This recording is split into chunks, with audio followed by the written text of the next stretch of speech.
The sharp scent of fine Scotch assaulted my senses, seeping into the thin fabric of my work blouse and making it cling transparently to my skin. Ice cubes skittered across the polished floorboards, creating small, shimmering puddles that distorted the reflections of the filament bulbs hanging from the restaurant's tin ceiling. Time seemed to warp and stretch as a wave of laughter crashed over me from table 4. 4 men in expensive suits, their gold watches flashing as they lifted their glasses in a mocking salute. I was paralyzed, the sting of humiliation burning more intensely than the alcohol soaking my uniform. "Looks like you needed a drink, darling," sneered the one who had sent his glass flying.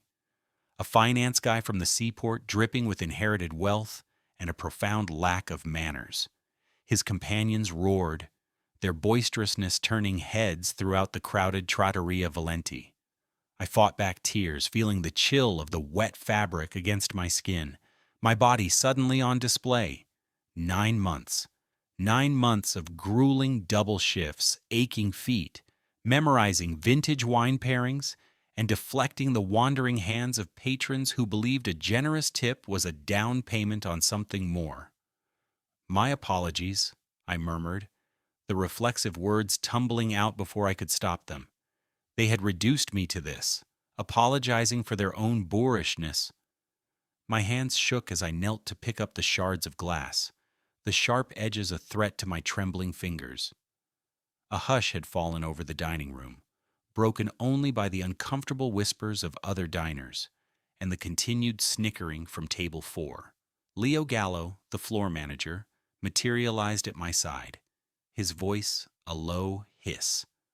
"Go get cleaned up. I'll take care of this." I gave a mute nod and retreated, holding my serving tray to my chest like a flimsy shield. As I hurried toward the staff restroom, a flicker of movement in a shadowed alcove caught my attention. Someone was observing from the most secluded booth in the restaurant. I had noticed him earlier. He was the kind of man who commanded a room without uttering a sound. His dark suit was tailored to perfection, fitting his broad shoulders flawlessly. The top button of his crisp shirt was undone, revealing a hint of tanned skin. He was alone, a single glass of amber liquid sitting untouched on the table before him as he surveyed the scene with a quiet intensity. It was his eyes that were most striking, dark, analytical, and framed by brows that could have been sculpted by a master artist. They had followed me all evening as I moved through the restaurant, their weight making me nearly spill a pitcher of water and drop a tray of antipasto. There was a predatory stillness to his gaze, a focus that made my skin tingle with a strange awareness. Now those eyes were locked on table 4, his expression unreadable in the dim, romantic lighting. A cold knot formed in my stomach. It wasn't quite fear, but a more primal instinct, like a deer realizing a wolf has been watching it from the tree line. Inside the cramped staff bathroom, I blotted my blouse with rough paper towels, the fabric sticking to me in a way that made me blush. My reflection was a pale, humiliated stranger, with flushed cheeks, strands of brown hair escaping their severe bun, and green eyes shimmering with tears I refused to let fall. "Get it together, Alara," I told myself. "You need this job." The reality of my situation was a constant weight. Rent was due, my son Liam needed new shoes, and our refrigerator contained little more than ketchup and a half-gallon of milk. The calls from debt collectors were relentless, a constant reminder of the medical bills I couldn't pay. My husband's illness had consumed our savings before it had consumed him, leaving me and our 5-year-old with a mountain of debt and an apartment that felt cavernously empty. I retwisted my hair into a tight knot, splashed my face with cold water, and squared my shoulders. 5 more hours. I could survive anything for 5 more hours. When I came out, Leo met me with a clean blouse from the Lost and Found.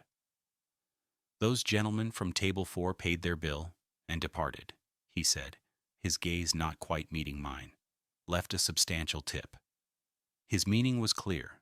Management would not be barring them from returning, no matter how they treated the staff. I nodded, unsurprised. At Valenti, money always had the final word, and people like me were just part of the service. I changed quickly and went back to the floor, my professional smile pasted back on, though it felt fragile. The restaurant had returned to its usual symphony of conversation and clinking silverware. Table 4 was now empty, strewn with discarded napkins and half-finished plates. As I moved to clear it, I saw that the dark-eyed man from the corner booth was also gone. The rest of the night was a blur of aching arches and mental arithmetic, calculating which bills could wait another week. By closing time, I was on autopilot, rolling silverware for the next day's service while the other servers tallied their earnings. "Hey, Alara." Leo approached me, holding a plain white envelope. "Someone left this for you." I frowned, taking it from him. "A customer?" He shrugged. "The gentleman from booth 19. The corner." My heart gave a little flutter as I slid a finger under the seal. Inside was a thick stack of $100 bills. It was more than I made in 2 weeks of exhausting shifts. "What on earth?" I whispered, hastily stuffing the money back inside as I noticed Isabella, another waitress, watching me with open curiosity. "There's a card," Leo said, pointing to a small rectangle of heavy ivory cardstock that had fallen onto the counter. In elegant, sharp script, it read simply, "For the inconvenience, DC." "DC? Who is DC?" I asked, but Leo just shrugged again. "Never saw him before tonight, but whoever he is, he ordered our most expensive scotch and never took a sip. Left a $1,000 tip on top of that." I stared at the envelope, a deep unease settling over me. This was far too much money for a ruined blouse. It was too much for anything. What did this stranger want? Outside, the November night was biting. A sharp wind whipped through the narrow streets of the North End. I pulled my thin coat tighter, wishing I'd remembered a scarf. The neighborhood, usually bustling, was quiet at this hour, save for the occasional late-night kitchen worker heading for the tea. I started the 3-block walk to the bus stop, my footsteps loud on the empty cobblestones. The envelope in my purse felt heavier with every step. My practical side knew I should return it, that no one gives away this kind of money without strings attached. But another voice, the one that knew Liam's winter coat was too small and that an eviction notice was a real possibility, whispered that maybe, just maybe, this was the miracle I had been praying for. The sound of an engine turning over made me startle. A black Maserati with heavily tinted windows had pulled away from the curb half a block ahead. I hadn't even registered it parked there, which was strange. Such an expensive car looked completely out of place on this street after midnight. As it glided past me, I saw the driver, a powerfully built man with a buzz cut and the distinct outline of a shoulder holster under his jacket. My breath hitched as the rear window lowered just enough to reveal the profile of the man from booth 19. Our eyes met for a fraction of a second before the window slid up, and the car accelerated smoothly into the night, leaving me alone under the cold glow of a street lamp. I barely slept. The envelope sat on my kitchen table like a judgment while I paced the small apartment, a silent argument raging in my head. By dawn, desperation had won. I paid the rent and bought groceries, including Liam's favorite fruit snacks, promising myself I would find a way to pay back the rest. The next evening, I arrived at Valenti to find Leo waiting for me, his expression uncharacteristically somber. "Ilara, someone's here to see you," he said, his voice hushed as he gestured toward the manager's office. "Me? Who is it?" "I don't know, but he asked for you by name." He paused. "He's with Mr. Moretti." Antonio Moretti, the owner of the restaurant, almost never came in, preferring to let his managers handle the day-to-day. In my 9 months here, I'd seen him only once. Dread coiled in my stomach. Had someone complained about me taking the money? Was I about to be fired? When Leo opened the office door, I stopped dead in my tracks. Antonio Moretti was standing behind his desk, his usual bluster completely gone. But my attention was captured by the other man in the room, the one standing by the window, looking down at the dining room floor. He turned as I came in, and under the bright fluorescent lights, I saw him clearly. For the first time. He was younger than I had thought, perhaps in his mid-30s, with olive skin and features so perfectly chiseled they seemed to belong to a Roman statue. A strong jaw, a straight nose, and full lips set in a serious line.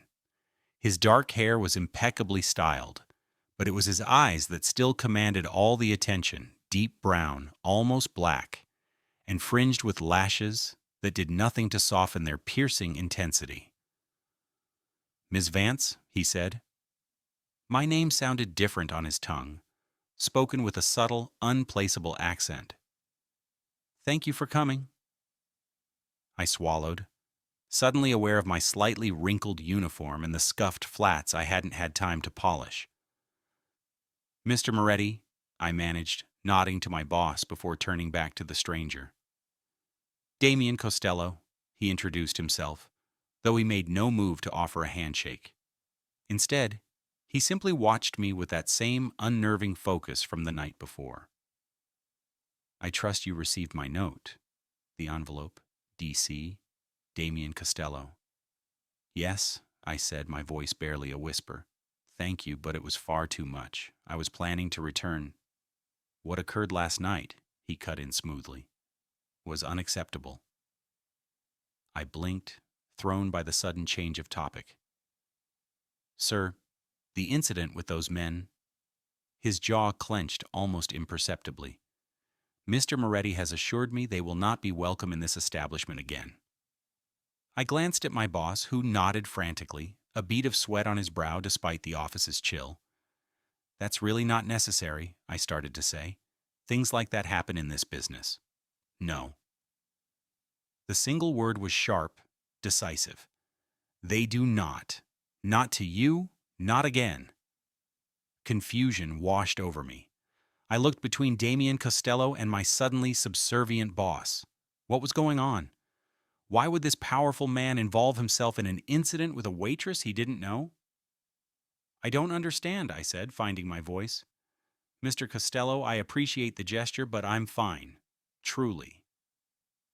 A flicker of something, amusement maybe, or surprise at being challenged, crossed his face. "You misunderstand, Miss Vance. I am not asking for your opinion on the matter. I am informing you of a decision that has been made." His tone was final, yet something about his arrogance ignited a spark of defiance in me.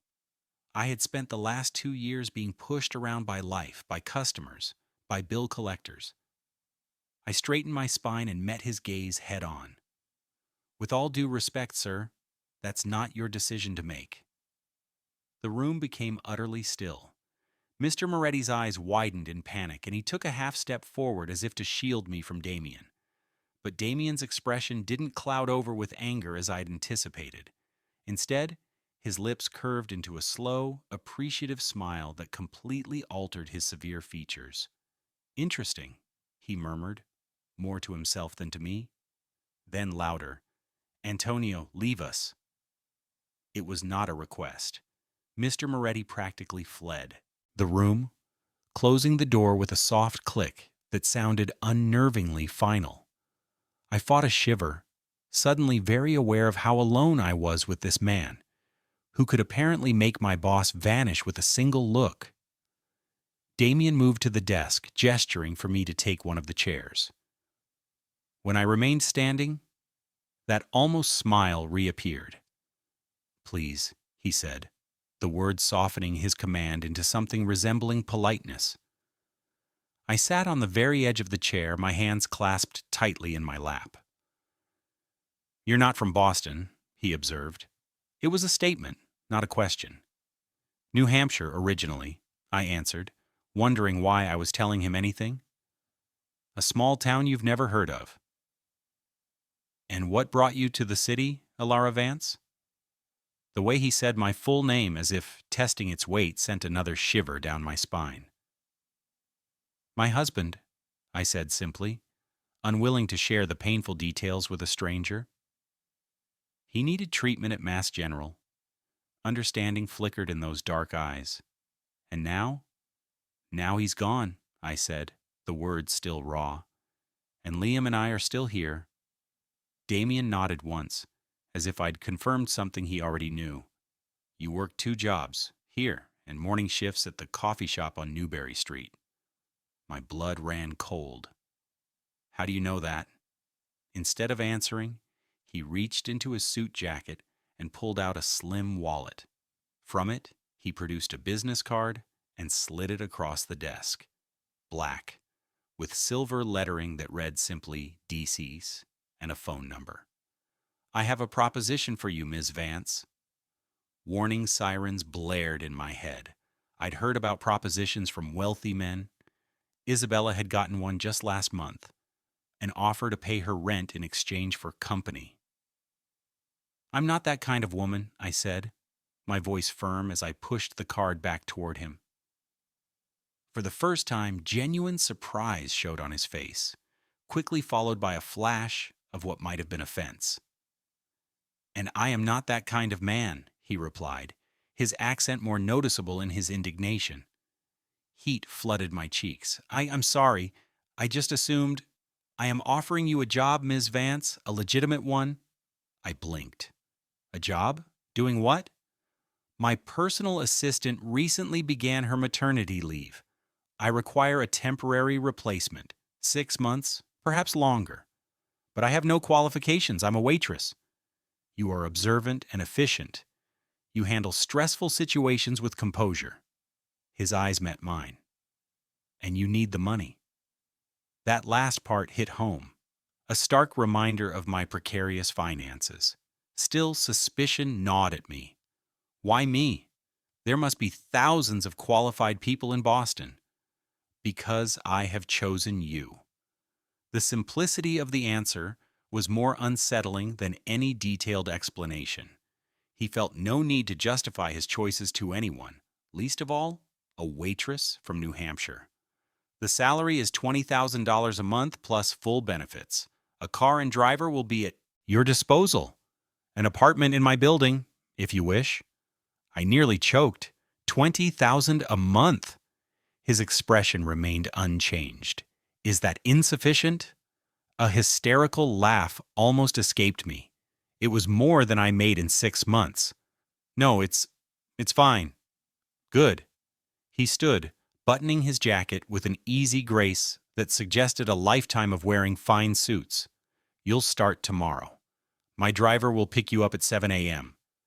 Wait, I protested, rising to my feet. I haven't said yes.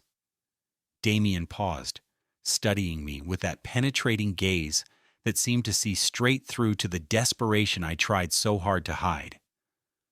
Haven't you? The question hung between us, stripping away all pretense. We both knew I couldn't afford to say no. Not with Liam to think about. What would I have to do? I asked finally. Manage my schedule, liaise with my security team, handle correspondence. He rattled off the duties as if they were perfectly ordinary tasks attached to an extraordinary salary. Nothing you are not capable of. This didn't feel right. Men like Damien Costello didn't just pluck waitresses out of obscurity for high-paying corporate jobs. There was something he wasn't telling me. Who are you, really? I asked softly. A ghost of a smile appeared again. Someone who pays his debts, Ms. Vance. You will come to learn that about me. What debt? We've never met. Damien stepped closer, so close I could smell his cologne, something rich and complex, with notes of sandalwood and citrus. Your father? He said quietly. Robert Vance. He was a good man. The world seemed to tilt. You knew my father? We had dealings many years ago. He did me a service for which I was never able to properly repay him. His eyes softened, almost imperceptibly. When I saw his daughter, I knew this was my chance to make things right. You recognized me? I whispered, my mind reeling. How? You have his eyes, Damien said, his gaze lingering on my face. The same shade of green, determined, honest. Tears pricked my eyes. My father had never spoken of knowing anyone like Damien Costello. What sort of business could a high school history teacher from a small town have had with this powerful, intimidating man? Consider my offer, Damien said, stepping back, though I suspect you have already made your decision. As if on cue, the door opened, and Mr. Moretti reappeared, his face a mask of careful neutrality. Damien, he said, with the deference one might show a king. Your car is here? Damien gave a single nod, then turned those intense eyes back to me. Until tomorrow, Miss Vance. It was not a question. After he was gone, the office felt strangely empty, as if he had sucked all the air out of the room with him. Mr. Moretti looked at me with an unreadable expression. Elara, he began, his voice uncharacteristically gentle, do you have any idea who that was? I shook my head. He sighed, running a hand over his tired face. Damien Costello is not a man you refuse. Whatever he is offering, I strongly advise you to accept it. You sound afraid of him, I observed. Not afraid, he corrected carefully. Respectful. His family has interests in this city, the kind of interests that don't get written about in the Globe. A chill traced its way down my spine as I began to understand. The expensive suit, the driver with the gun, the way my boss cringed in his presence. He's connected, I said, the old euphemism hanging in the air. The mob. Mr. Moretti flinched at the word. The old families prefer to be called businessmen. But yes, the Costellos have been a force in Boston since Prohibition. Damien? Well, let's just say he runs the family now. My head was spinning. I had just been offered a job by a bona fide Mafia boss, a man who claimed to know my quiet, law-abiding father. None of it made any sense. Take the rest of the night off, Mr. Moretti said, patting my shoulder awkwardly. You have a lot to think about. I nodded numbly and collected my things from the staff room, ignoring the curious looks from my co-workers. Outside, the November air bit at my cheeks. As I walked toward the bus stop, my mind was a chaotic jumble of thoughts. I should say no, run away, maybe even call the police. Though what crime would I report? Being offered a suspiciously generous job? But then I thought of Liam, of the constant worry that kept me awake at night, of the endless cycle of bills and double shifts. And there was the mystery of my father. If Damien Costello truly knew him, this might be my only chance to learn more about the man I thought I knew inside and out. A sleek, black sedan pulled up beside me, the passenger window gliding down silently. The driver was the same formidable man I'd seen last night. Ms. Vance, he said, his voice surprisingly soft for such a large man. Mr. Costello thought you might prefer a ride home. I hesitated, eyeing the opulent vehicle. The bus is fine. It's about to rain, the driver noted, glancing at the heavy clouds overhead. And the next number 9 bus isn't for another 25 minutes. He knew my bus route. Before I could process that, fat drops of rain began to fall, quickly intensifying into a downpour that soaked through my thin coat. With a sigh of resignation, I pulled open the car door and slid onto the plush leather seat, instantly enveloped in warmth and the faint, lingering scent of Damien's cologne. Thank you, I said to the driver as he pulled smoothly into traffic. Nico, he supplied, his eyes meeting mine for a second in the rearview mirror. And it's my pleasure, Miss Vance. Elara is fine. Nico nodded, a hint of a smile on his otherwise stoic face. Mr. Costello speaks very highly of you. I blinked. He barely knows me. He's a very good judge of character. The car moved through the rain-slicked streets, the expensive suspension, making the city's notorious potholes disappear. Through the tinted windows, I watched Boston transform from the historic charm of the North End to the grittier, more familiar streets of my own neighborhood. May I ask you something, Nico? He inclined his head, his focus on the road. What kind of man is Damien Costello, really? Nico considered this for a moment. Loyal, he said finally, to those who have earned it. Fair, in his own way. And he never forgets a kindness or an insult. He glanced at me again in the mirror. And he does not make offers lightly. The car stopped in front of my apartment building, a tired-looking triple-decker that had seen better days. Nico was out and opening my door before I could move, holding a large umbrella to shield me as he walked me to the front steps. Mr. Costello will have a car for you at 7 a.m., he said, seeming unconcerned by the rain soaking his suit. Should I inform him you will be ready? I stared at this man who was so certain of my decision. Perhaps he was right. Perhaps the decision had already been made for me. Yes, I said finally. I'll be ready. Nico nodded once, a flicker of what looked like approval in his eyes. Good night, Ms. Vance. Sleep well. Back in my small apartment, I sank onto my lumpy couch, Damien's business card in my hand. The sleek black card seemed to absorb the light from my cheap lamp. I had just agreed to work for a man who was, by all accounts, a mob boss. A man who knew my father. A man who looked at me with an intensity that made my skin feel too warm. What had I just done? My phone buzzed. A text from an unknown number. I look forward to working with you, Miss Vance. DC. I stared at the screen, briefly wondering how he got my number before laughing at my own naivete. Of course, Damien Costello could get a waitress's phone number. He probably had my entire life story on file. Instead of frightening me, the thought brought a strange sense of relief. After years of feeling invisible, of fighting every battle alone, someone saw me. Even if that someone was a dangerous man with motives I didn't understand. I texted back a simple, until tomorrow.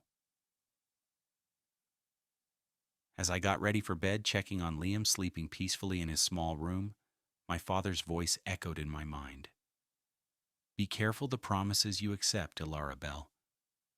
The most dangerous ones are those where the price isn't clear up front. I wondered, as sleep finally came, what price I might be agreeing to pay, and what Damien Costello would eventually demand in return. The car arrived at 7 a.m., precisely. Nico stood at my door, immaculate in a black suit, holding an umbrella against the lingering drizzle.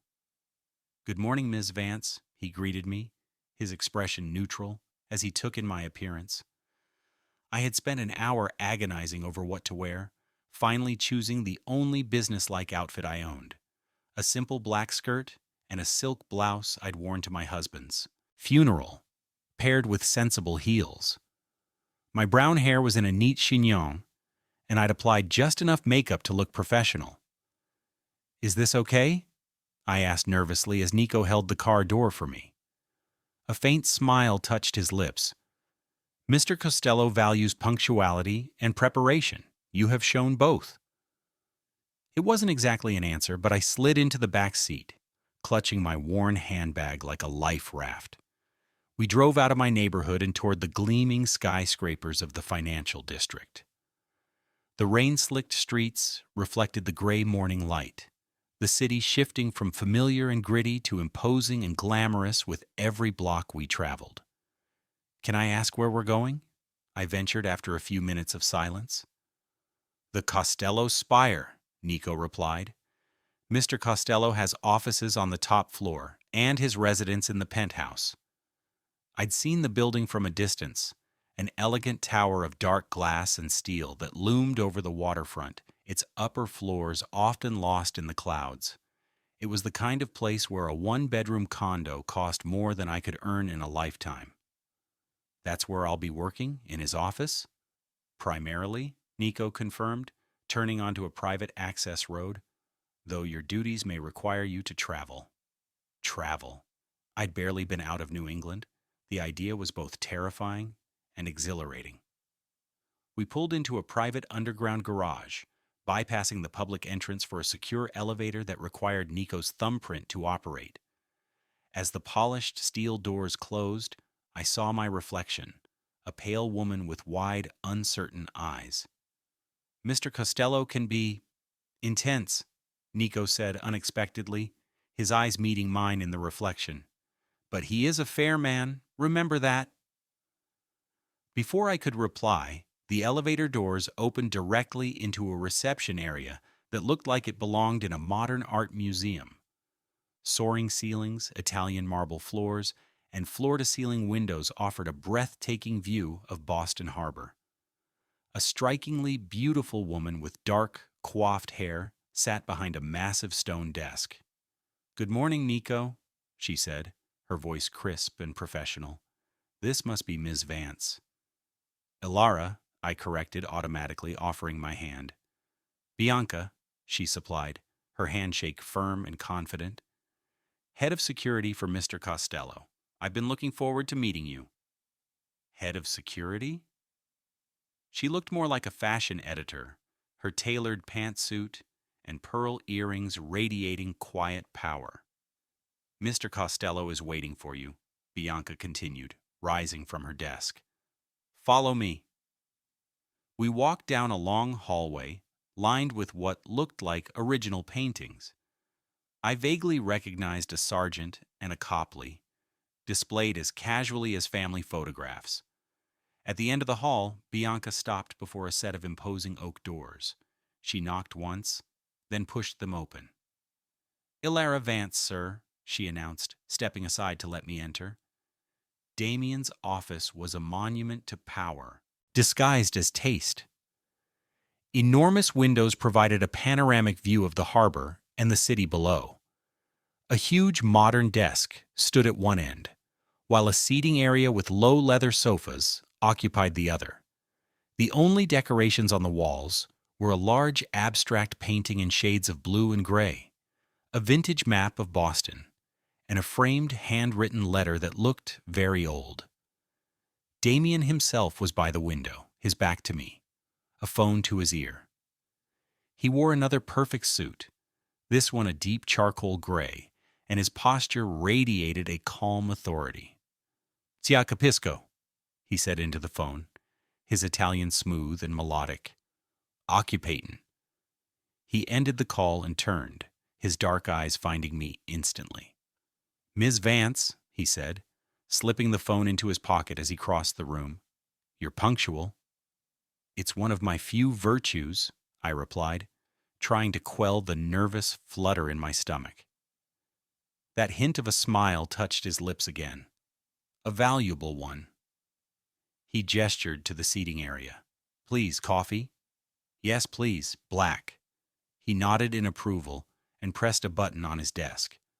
A moment later, a young man appeared with a silver tray bearing a coffee service and 2 porcelain cups. As the coffee was poured, Damien settled into the armchair across from me, his movements economical and precise. "I trust Nico made your journey comfortable." "Yes, thank you for the car." "It is yours for the duration of your employment," he said casually. "Nico will be your primary driver." I nearly spilled my coffee. "Mine? I can't accept that." "It is a company vehicle," he cut in smoothly. "Standard for your position. Nothing more." My position, as if I had earned it. "About that," I said, setting my cup down. "I still don't fully understand what you expect of me. I have no experience." "Your responsibilities will be simple at first," Damien replied. "Managing my calendar, coordinating with my staff, handling personal arrangements that require discretion." He studied me over the rim of his cup. "You are an intelligent woman, Ms. Vance. You will adapt." The compliment, delivered so plainly, caught me by surprise. "Thank you," I murmured, "but I still don't understand why me. What you said about my father." "All in good time," he said, his tone indicating the subject was closed. "For today, Bianca will familiarize you with our security protocols and systems. Tomorrow, we begin." I wanted to push him for answers about my father, but something in his eyes warned me not to. I nodded, taking another sip of the best coffee I had ever tasted. "There is one other thing," Damien said, reaching into his jacket and pulling out an envelope. "Your advance." He slid it across the table. I opened it to find a check for $40,000, 2 months' salary. "I haven't done anything to earn this," I protested. "Consider it a signing bonus. To settle any outstanding obligations." "My husband's medical bills." "Of course he would." "No. I have also taken the liberty of arranging for your belongings to be moved to an apartment here in the building," he continued, as if he hadn't just handed me a life-altering sum of money. "The 35th floor. It seemed prudent for you to be close by." A sudden flare of anger burned in my chest. "You had no right." For the first time, I saw genuine surprise on his face, though it was quickly hidden. "You prefer your current residence?" "That's not the point," I said, my cheeks growing warm. "You can't just take over my life without asking. I am your employee, not your property." A dangerous coldness entered his eyes. "In my world, Ms. Vance, people are generally grateful when their problems are solved for them." "Not when it makes them feel helpless," I shot back, meeting his gaze despite my hammering heart. "Not when it comes with strings I don't understand." Damien leaned forward, the movement subtle but charged with intensity. "Then allow me to be clear. I am offering you a chance to start over, to leave behind your debt and your struggle, to honor your father by accepting the help he would have wanted for you and his grandson." His voice dropped. "The only string, Ms. Vance, is your loyalty, while you are in my employ." A heavy silence fell, weighted with things unsaid. I felt I was at a precipice. "My father was an honorable man," I said finally, my voice soft. "Whatever he did for you, it wasn't illegal. He wouldn't have done that." Damien's expression softened fractionally. "Your father saved my life, Ms. Vance, at great personal risk. That is a debt that cannot be repaid with money." My breath caught. "What? How?" Before he could answer, a sharp knock came at the door. Bianca appeared, her expression apologetic. "Sir, I'm sorry to interrupt, but the situation with the docks requires your attention." Damien's face hardened, all traces of our conversation gone, replaced by a mask of cool command. "Of course." He rose smoothly. "Ms. Rossi will show you to your office and begin your orientation. We will continue this discussion later." And just like that, I was dismissed, left with 1,000 questions and a check that could solve all my problems, if I was willing to accept the cost. Bianca led me to a smaller but still beautiful office next to Damien's. "This will be your space," she explained. "The door on your right connects to Mr. Costello's office, for convenience." "And privacy," I noted, seeing there were no windows in the connecting wall. Bianca's lips curved in a small, knowing smile. "Mr. Costello values discretion above all else." She sat in a chair across from my new desk. "Now, security, your position puts you within Mr. Costello's inner circle. That comes with certain risks." "Risks?" I echoed, though I had a sick feeling I already knew what she meant. "Mr. Costello has business competitors," she said diplomatically. "People who might view those close to him as a point of leverage. Your safety, and that of your son, is now our highest priority." The implication was chilling. By taking this job, I was stepping into a world where my son could become a target. That's why he wanted us to move into the building, I realized. For security. Bianca nodded. The 35th floor is for key personnel only. My apartment is across the hall from yours. Nico is 2 doors down. It was a gilded cage, protection that was also surveillance. The rest of the day was a blur of information. Security codes, emergency procedures, encrypted communication apps, and a tutorial on the sleek, high-tech tablet that would be my primary work tool. By the afternoon, my head was swimming. That's enough for one day, Bianca said finally. Nico will take you to your new apartment. Tomorrow, 7 a.m. sharp. Nico escorted me back to the secure elevator. We rode in silence to the 35th floor, where he led me to a door marked 3504. Your keycard will only access this floor, the garage, and the office suite, he explained. Of course, I murmured, too exhausted to argue. When Nico opened the door, I froze. The apartment was vast, with an open-plan living area, floor-to-ceiling windows, and furniture that looked like it belonged in a magazine. It was bigger than the entire first floor of my old building. This can't be right, I whispered. Mr. Costello insisted you have a corner unit, Nico said simply. Your belongings have been unpacked. Liam's room is the second on the left. If you require anything, use the house phone. After he left, I walked through the apartment in a daze.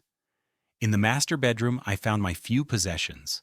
The photos of my husband, my worn paperback novels, my clothes, hanging in a walk-in closet larger than my old kitchen. The contrast was dizzying.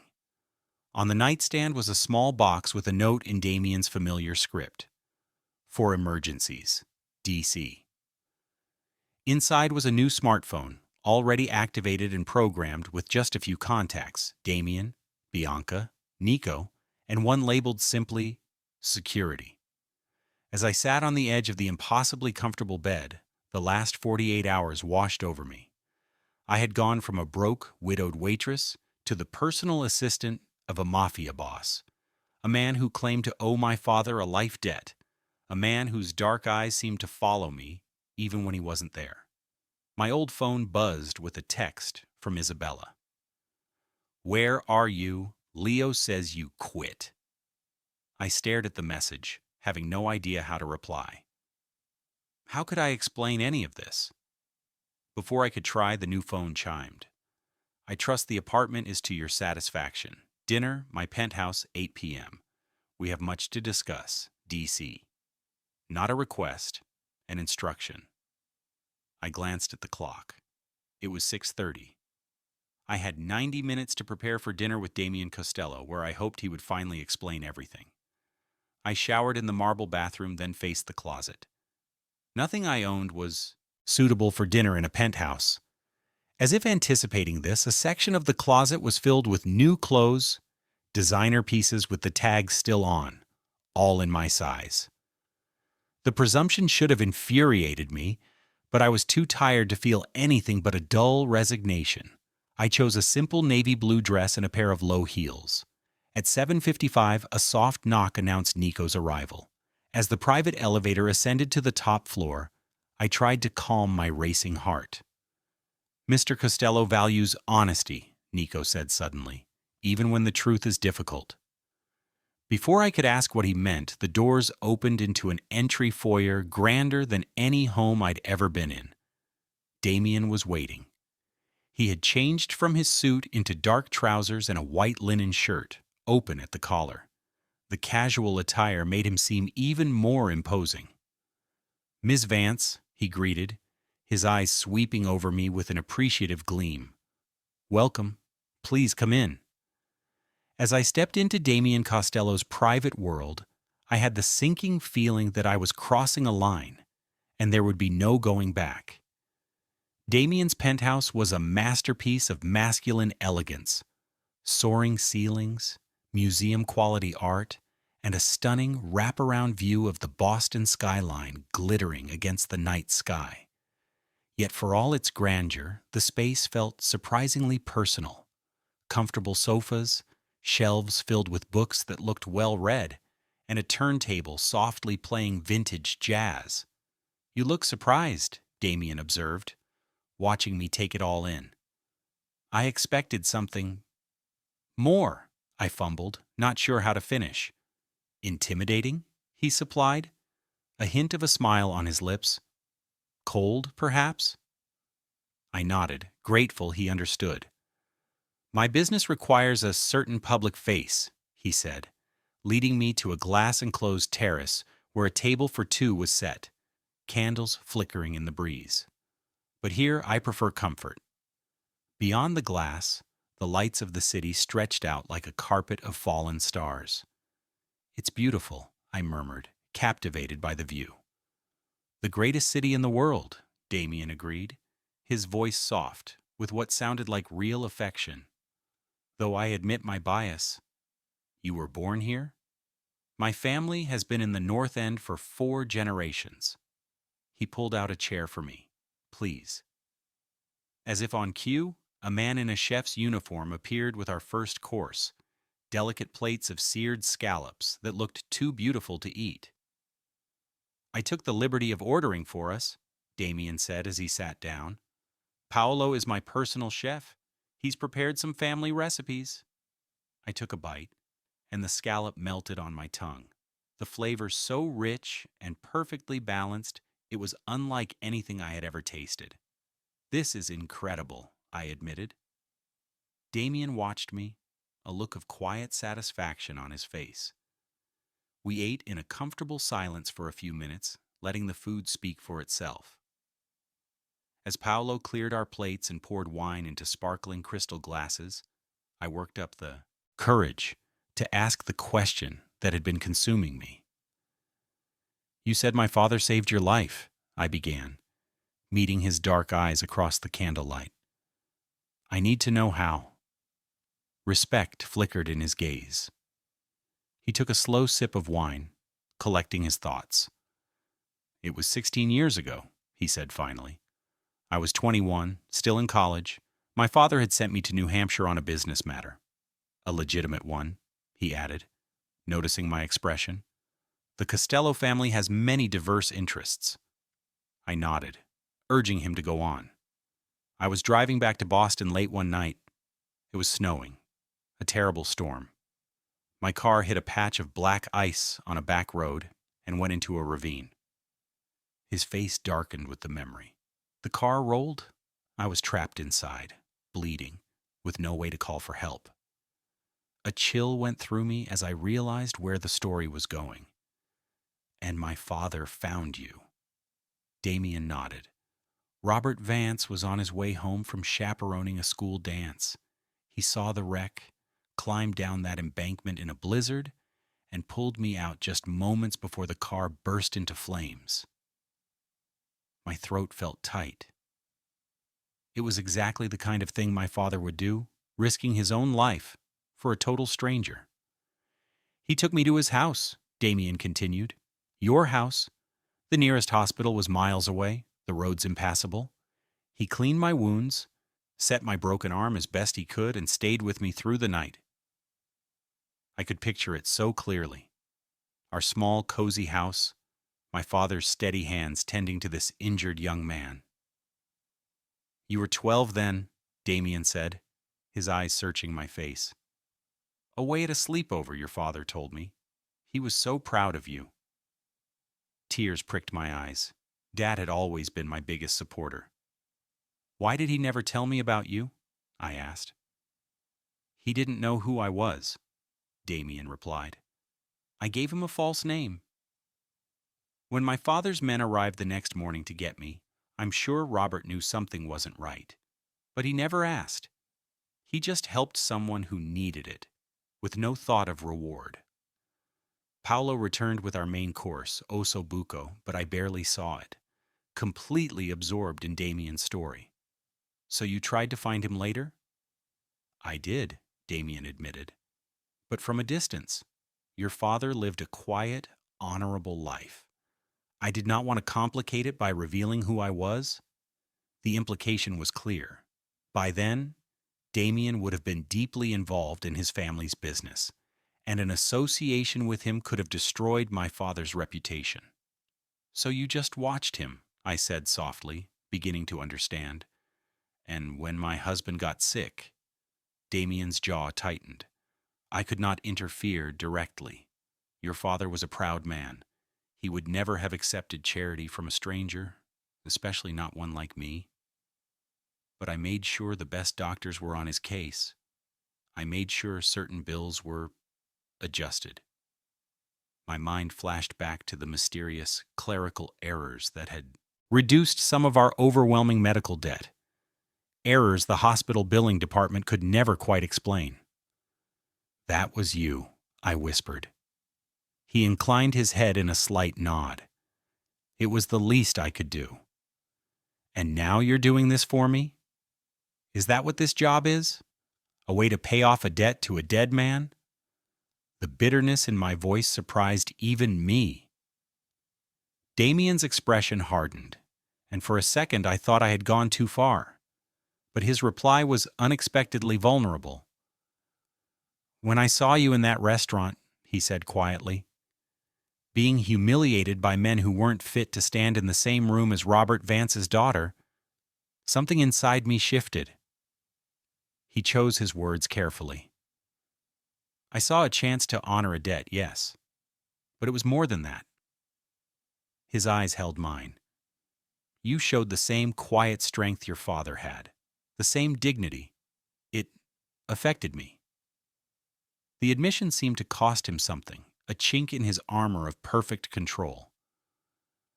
So the job is real? I asked. It's not just charity? The position is real, he confirmed. My previous assistant is on leave. The salary is what she earned. Your duties are exactly as I described.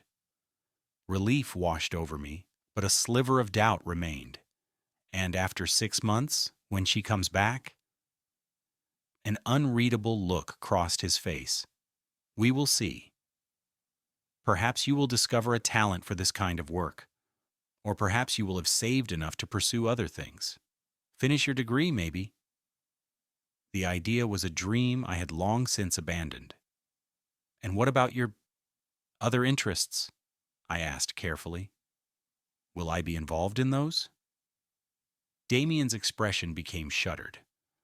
My personal assistant handles my legitimate businesses only, Ms. Vance.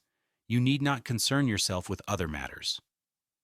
The sudden formality was a clear warning. Paolo appeared to clear our plates and serve dessert.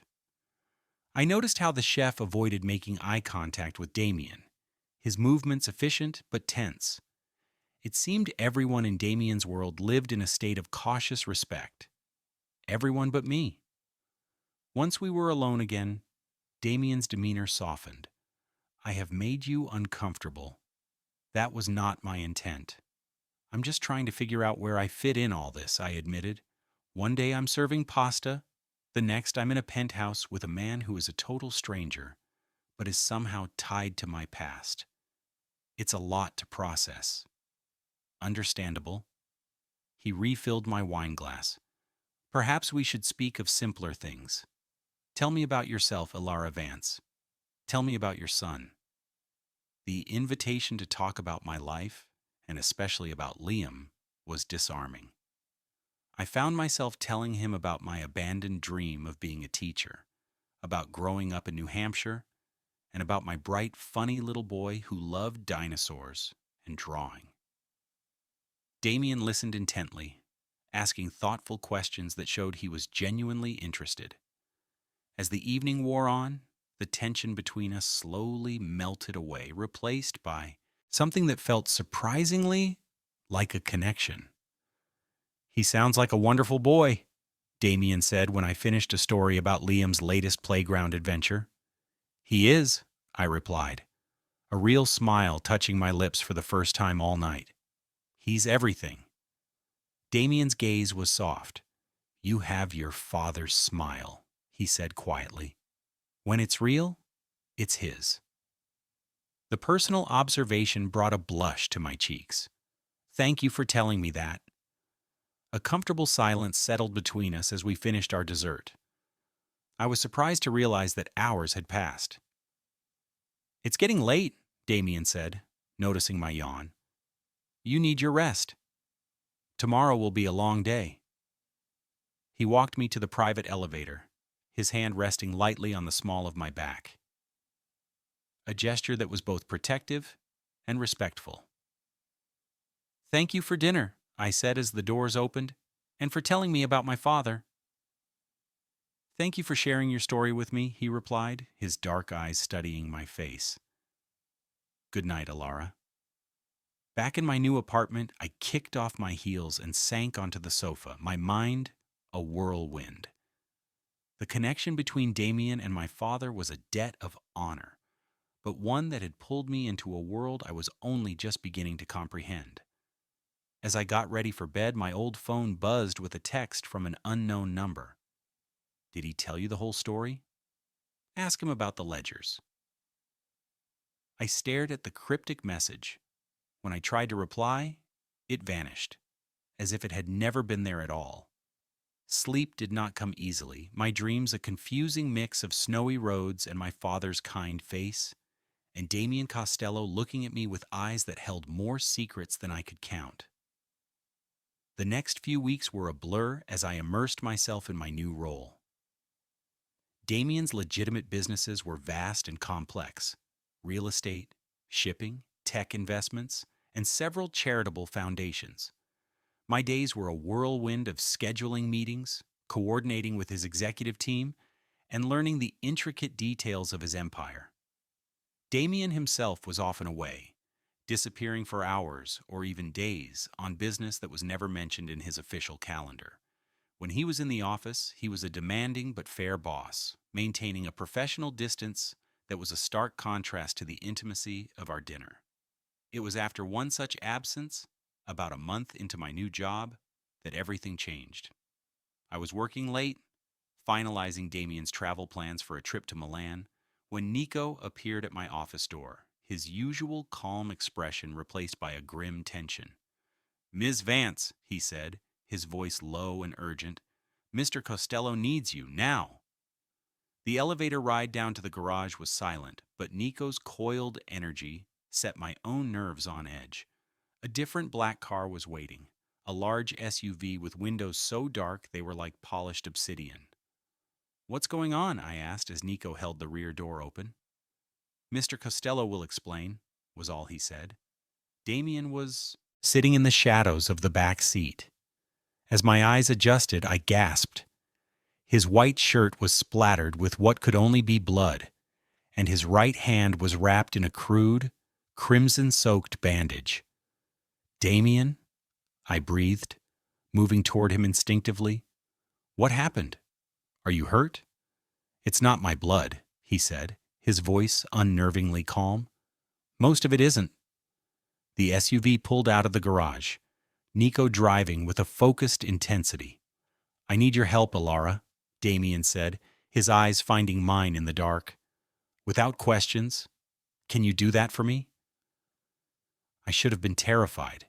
I should have demanded he take me back to the safety of the spire, back to the legitimate world he had so carefully constructed for me. Instead, a strange calm settled over me as I reached for his injured hand. "Tell me what I need to do." The SUV sped through the dark Boston streets, taking back roads and side streets with a practiced efficiency. "There's a first aid kit under your seat," Damien said, his voice tight with pain he was trying to hide. I found the kit and gently unwrapped the bloody handkerchief from his hand. The gash across his palm was deep and still bleeding sluggishly. "This needs stitches," I said, my voice steadier than I felt. "We need to go to a hospital." "No hospitals," Damien said, his tone final. I looked at him, a dozen questions on my lips, but I remembered my promise. Instead, I focused on cleaning the wound with antiseptic wipes. "Have you done this before?" Damien asked, watching my hands. "My son is a magnet for scraped knees," I explained, carefully pressing the edges of the wound together. "I've gotten pretty good at patching him up." A small, pained smile touched his lips. "Like father, like son." I managed to close the gash with butterfly closures and wrapped his hand securely in clean gauze. As I finished, his fingers curled around mine, holding my hand against his. "Thank you," he said softly. Our eyes locked, and in the dim light of the car, something unspoken passed between us. "We're secure, sir," Nico announced, breaking the spell as he guided the car through a set of ornate iron gates that swung open as we approached. We were at a large estate in what looked like Brookline, a sprawling stone mansion surrounded by high walls and manicured grounds. "Where are we?" I asked. "My family's home," Damien replied as the car stopped. "Where I grew up." The front door opened before we reached it, revealing an older woman in a simple black dress, her face etched with worry. Her eyes widened at the sight of Damien, but she said nothing, just stepped aside. "Grazie, Elena," Damien said, kissing her cheek. He switched to English, placing his uninjured hand on the small of my back. "This is Ilara Vance. She's with me." The simple phrase seemed to carry a deeper meaning. Elena gave me a curious but respectful nod. "The guest room is ready," she said to me, her accent thick. "She'll—" "Stay with me," Damien corrected, his tone leaving no room for argument. Elena's eyes widened for a second before she simply nodded. "As you wish. I will bring fresh clothing." Damien led me into a study lined with antique books, a massive mahogany desk at its center. He went straight to a crystal decanter, pouring a generous amount of whiskey into a glass. "Drink?" I shook my head. "I need to keep my head clear." He nodded and downed his own drink in one go. "You must have questions," he said. "You told me not to ask any," I reminded him. A ghost of a smile appeared. "And you listened. That's a rare quality." "I'm full of surprises." His expression softened into that genuine smile that transformed his face. "Yes," he said, "you are." Elena returned with a stack of clothes, and Damien handed me a simple gray cashmere dress. "It belonged to my sister. It should fit." In the adjoining marble bathroom, I changed, the dress soft against my skin. I washed Damien's blood from my hands and stared at my reflection. A month ago, I was a waitress. Now I was in a Mafia compound, wearing the clothes of a mob boss's sister after tending to a wound he'd gotten in some violent confrontation. What was I doing? And why wasn't I running? When I returned, Damien had changed into a clean shirt and was sitting behind the desk. "Come sit," he said, gesturing to the chair opposite him. "I owe you an explanation." I thought I wasn't allowed to ask questions. "I'm changing the rules," he replied with a hint of dark humor. "You've earned some answers." "What happened, Damien?" I asked softly. "Whose blood was that?" He studied me for a long moment. "There are rival families in this city," he said finally. "Men who do not respect the old ways, the old agreements. And one of them attacked you?" His expression grew cold. "They attacked a business under my family's protection, a bakery in the North End. The owner has paid for our protection for 40 years. I thought of Mr. Moretti at Valenti, a protection racket. It was real." "They hurt his son," Damien continued, his voice like ice. "A boy of 16, to send me a message." Horror washed over me. "Is he?" "He will live," Damien said grimly, "and the men responsible have been dealt with." The finality in his tone left no doubt as to their fate. I should have been repulsed. Instead, I asked, "How did you cut your hand?" Surprise flickered in his eyes. "Broken glass," he said after a pause. "It was a messy business." I nodded, accepting this with a calm that felt alien. "Why bring me here? Why involve me?" Damien leaned forward, his eyes burning with intensity. "Because I had to know," he said simply, "if you would run, if you would see this part of my life, the real part, and turn away from me." It was a test. I understood now. I have only shown you the polished side of my world until now, Ilara. But this is the whole truth of who I am. I needed to know if you could accept it. And if I couldn't, I whispered, if I ran? A dangerous light entered his eyes. I would have let you go. I would have sent you and your son somewhere safe, with enough money to live comfortably for the rest of your lives, but I would have had to ensure you never spoke of me. The threat was unspoken, but clear. Strangely, I wasn't afraid. Is that still an option? I asked. Pain, raw and unmistakable, flashed across his face. If that is what you want, yes. I do not force people to stay. I thought about it. The sensible part of my brain, the mother in me, screamed to take the offer, to take Liam and disappear. But another part, a part I was just getting to know, knew that running would mean returning to a life of being invisible, of being a victim. Here, with him, I was seen. I was protected. Why did you really choose me? I asked, the question that had been there from the start. It wasn't just my father, was it? His gaze was unwavering. The moment I saw you in that restaurant, with your quiet strength and your refusal to be broken, I knew you were different. When I learned you were Robert's daughter, he paused. It felt like destiny. You don't seem like a man who believes in destiny. Perhaps not, he admitted, but I believe in recognizing a rare and valuable thing when I see it. And what do you want from me? His expression grew serious. Someone who is not part of this world, someone who can see me, the man, not the name, not the fear I command. He leaned closer, his voice dropping. Do you have any idea how rare that is, Ilara? I did. I knew what it felt like to be seen only for your circumstances, to be invisible as a person. I still don't understand what you expect. For now, only your presence, he said with disarming honesty, your perspective, your trust. And later? A complex storm of emotions crossed his face. Desire, hesitation, a startling tenderness. That depends on you, on what you want. The air between us crackled with unspoken energy. I should have been terrified, but instead I felt a strange clarity. The night had stripped everything down to the bare essentials. I want to understand, I said finally. Your world, all of it. Admiration dawned in his eyes. It is a dangerous world, Ilara. Once you are truly in it, you can never go back. I know, I said softly.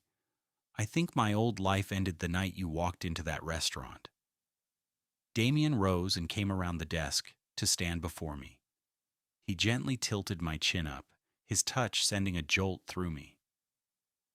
There would be rules, he said, his voice low and serious, for your safety, for Liam's safety. I nodded, my heart pounding. You would have to trust me, even when you don't understand. I could try, I whispered. Something in his eyes softened. That is all I can ask. He lowered his head, giving me time to pull away, but I didn't move. The kiss was gentle at first a question. When I responded, my hands coming up to rest on his chest, it deepened, becoming possessive and hungry, a kiss that stole the air from my lungs and left me weak. When he finally pulled back, we were both breathing heavily. He rested his forehead against mine. I have wanted to do that since I first saw you, he confessed, his voice rough. Even when I was covered in scotch? I teased, trying to break the intensity. He gave a low laugh that rumbled through his chest. Especially then, you looked like a fallen angel, all wounded pride and fire. A knock on the door made us spring apart. Damien composed himself instantly. Enter. Nico stood in the doorway, his face a perfect mask of indifference. Sir, your father is on the phone. He says it is urgent. Damien nodded. I will take it here. He turned back to me, his expression regretful. Business? He brushed a strand of hair from my cheek. We will finish this conversation. I'll hold you to that, I said, surprised at my own boldness. His eyes darkened. I am counting on it. He walked me to the door, then pulled me back for one last, fierce kiss. Stay here tonight, he murmured against my lips. It's safer. Where? Elena will show you to a room. Rest. Tomorrow everything changes. Lying in a guest room that was more luxurious than any hotel, I knew I had made a choice. By staying, by kissing him, I had stepped irrevocably into his world. And for the first time in a very long time, I wasn't afraid of what tomorrow would bring. 6 months later, I stood on the balcony of our penthouse, watching the sun set over Boston Harbor. Strong arms wrapped around my waist, and I leaned back into Damien's familiar warmth. What are you thinking about? He murmured, his lips against my neck. The night we met, I said, turning in his arms. Those men at the restaurant. A flicker of coldness passed over his face. They came to understand the importance of treating people with respect. You never told me what happened to them. Let's just say they made a significant anonymous donation to a fund for struggling single mothers, and then decided to relocate their financial firm to a city very far from Boston.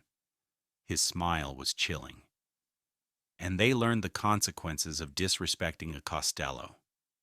The name still felt new sometimes.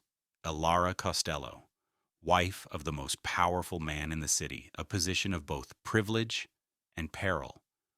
Mother to a happy, thriving little boy who adored his new stepfather.